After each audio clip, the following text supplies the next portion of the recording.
পল্টু ভোম্বলপুর নামে এক ছোট গ্রামে বসবাস করত। পল্টু খুব পরিশ্রমী ছিল। পল্টু জমিতে কৃষিকাজের সমস্ত কাজ একাই করত।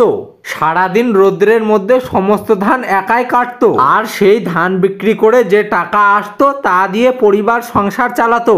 একদিন পল্টু তার খাটারা সাইকেল নিয়ে জমিতে যাচ্ছিল। তখন তার চোখ একজন সুন্দরীর উপর পড়লো, যার নাম ছিল চামেলি।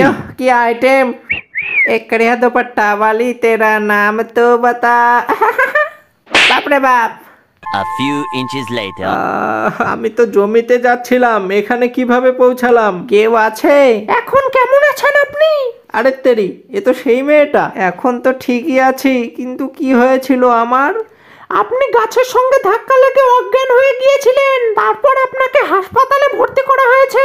আমাকে বাঁচানোর জন্য ধন্যবাদ। এখন আমাকে বাড়ি যেতে হবে, মা হয়তো আমার জন্য চিন্তা করছে। থ্যাংক ইউ বলার পর পল্টু নিজের বাড়িতে চলে যায়।